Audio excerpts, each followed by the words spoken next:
The Resilience groaned as it dropped out of hyperspace, its aging hull protesting the strain of another jump into the unknown.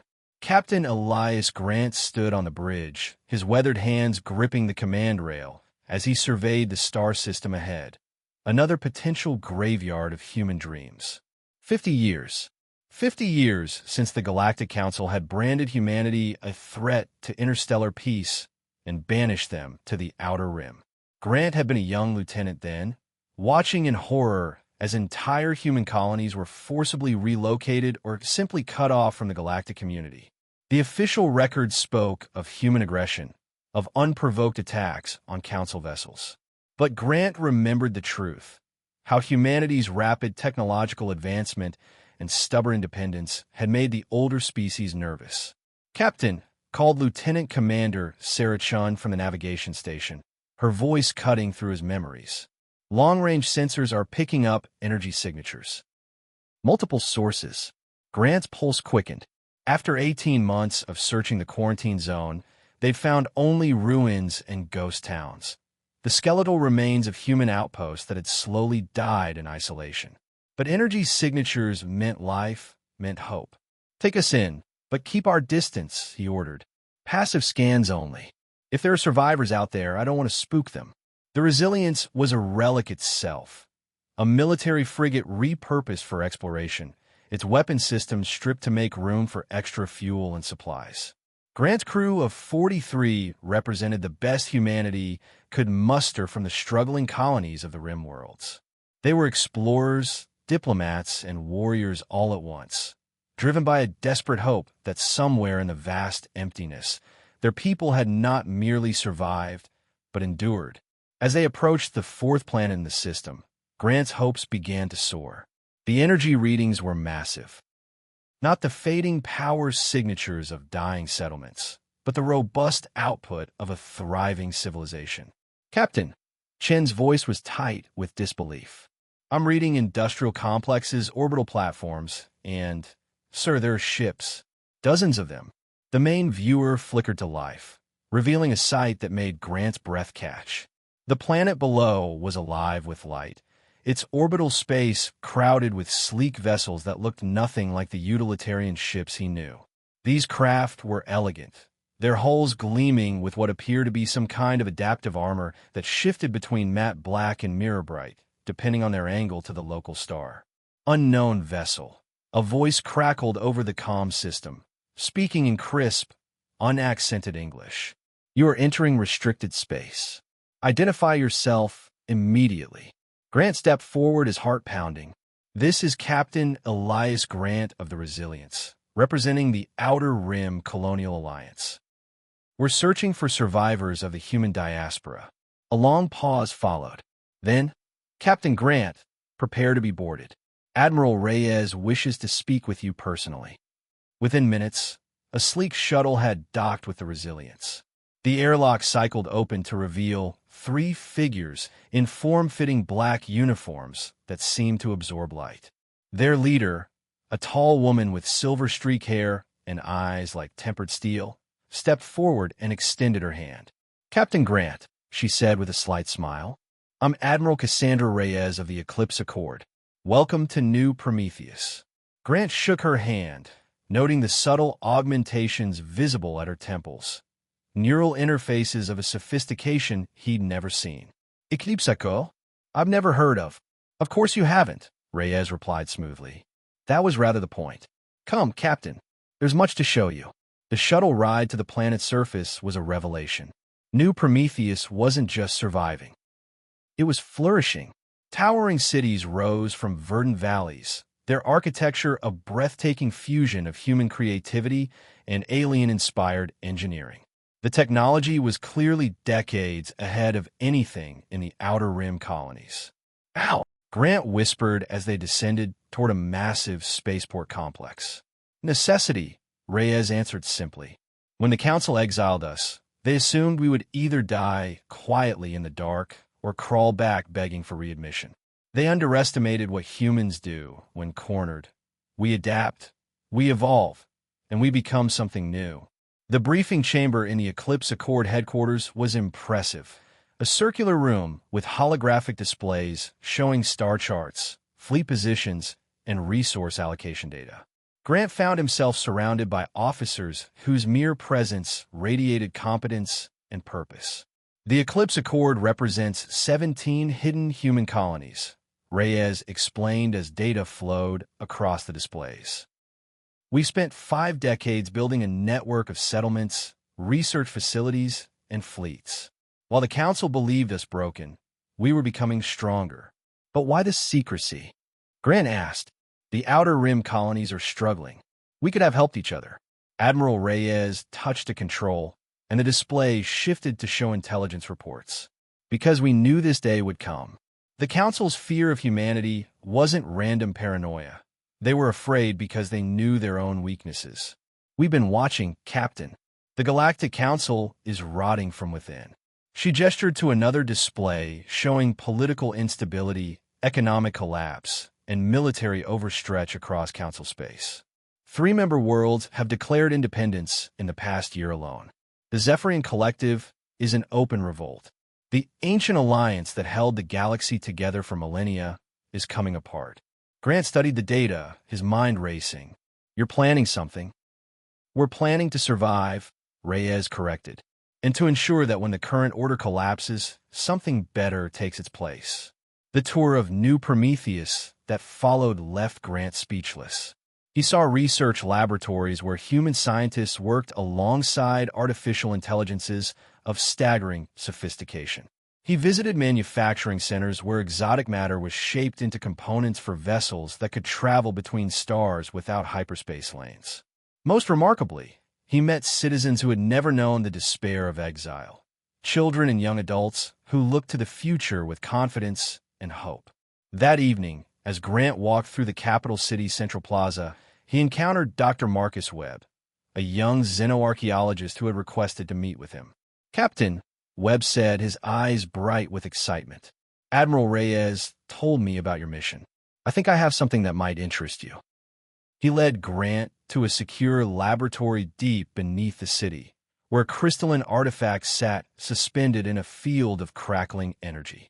The object was roughly spherical, its surface covered in intricate patterns that seemed to shift and flow like living text. We found this in the ruins of a pre-Council civilization, Webb explained. It took us years to decode, but the contents are remarkable. He activated a holographic display, and suddenly the room filled with star charts unlike any Grant had ever seen. The galaxy was mapped in exquisite detail, but certain systems were marked with symbols that pulsed with ominous significance. These are exile markers, Webb continued. The Galactic Council has been doing this for over 1,000 years, Captain. Humanity isn't the first species they've banished for being too dangerous or too different. We're part of a pattern. Grant studied the marked systems, counting dozens of them. All these species, exiled, scattered, or destroyed, Webb confirmed. But some survived.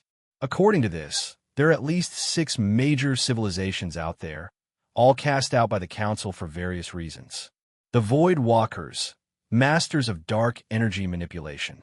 The Synthesis Collective, cybernetic beings who achieved consciousness integration.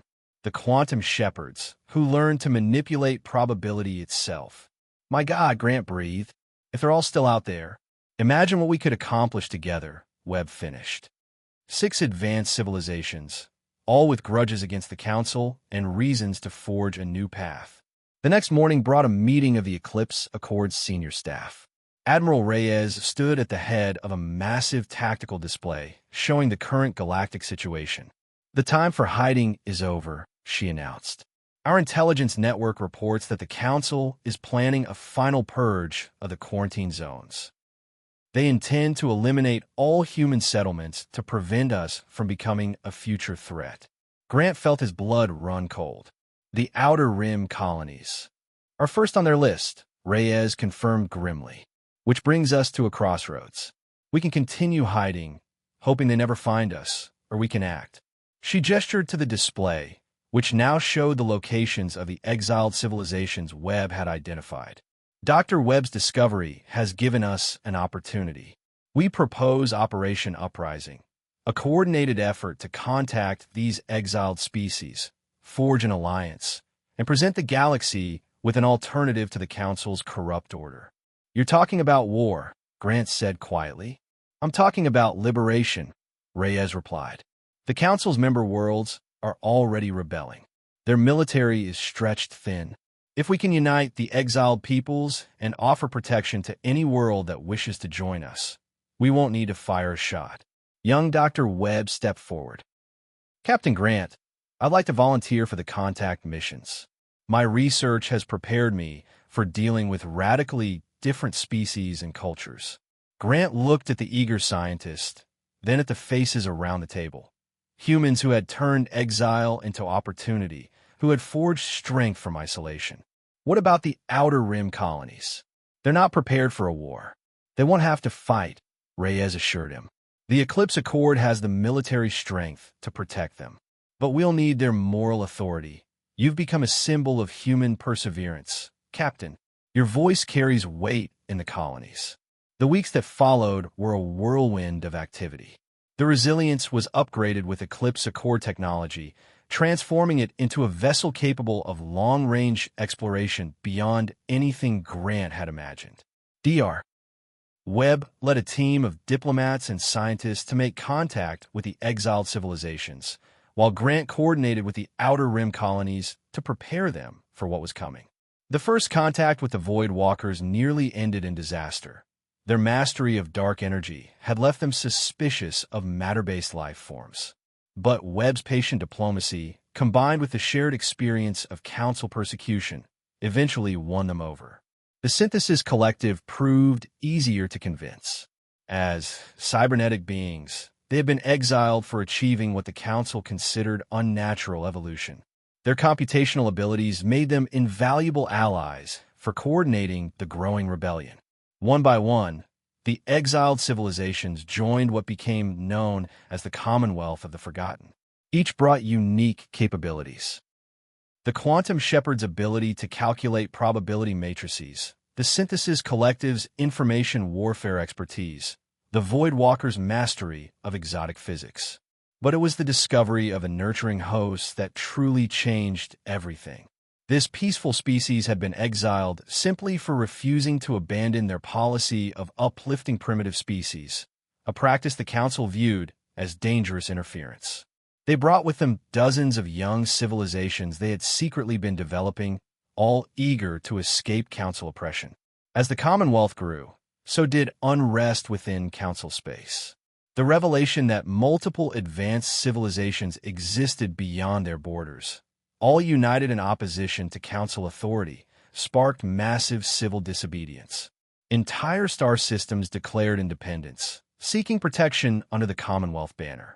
The climax came when the Council's military attempted to destroy New Prometheus in a preemptive strike. Their fleet, expecting to find struggling human refugees, instead encountered the combined forces of 6 advanced civilizations. The battle lasted mere hours, ending not in destruction, but in the Council fleet's complete surrender. Standing on the bridge of the Resilience as it led a Commonwealth fleet toward the Galactic Core, Grant watched as surrender broadcasts came from Council worlds across the galaxy. There had been no need for genocide or conquest. The simple revelation of the Commonwealth's existence had been enough to shatter the old order.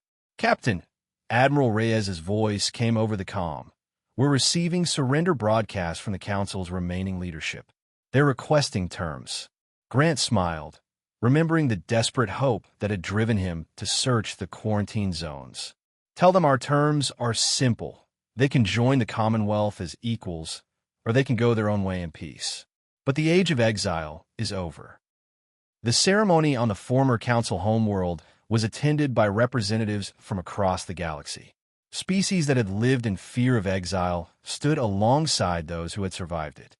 The Commonwealth Charter, signed by over 300 civilizations, established principles of mutual respect, technological sharing, and the fundamental right of all species to chart their own evolutionary path. Dr. Webb, now the Commonwealth's first Minister of Xenological Affairs, stood before the assembled delegates. "Today marks not just the end of the old order, but the beginning of something unprecedented, a galactic civilization built on cooperation rather than control, on diversity rather than conformity. As Grant watched from the audience, he thought about the journey that had brought them here. Humanity's exile, which had seemed like a death sentence 50 years ago, had instead become the catalyst for the galaxy's rebirth. The Commonwealth of the Forgotten was no longer forgotten. It was the future. The ceremony concluded with the lighting of the Eternal Beacon, a signal that would broadcast throughout the galaxy, inviting any world or species to join the Commonwealth as equals. As the light spread across space, carrying with it the promise of a new age, Grant knew that humanity's greatest adventure was just beginning. In the end, Exile had not broken humanity. It had forged them into something stronger, something worthy of leading a galaxy toward a brighter future. The Commonwealth of the Forgotten had become the Commonwealth of the Remembered, and the universe would never be the same.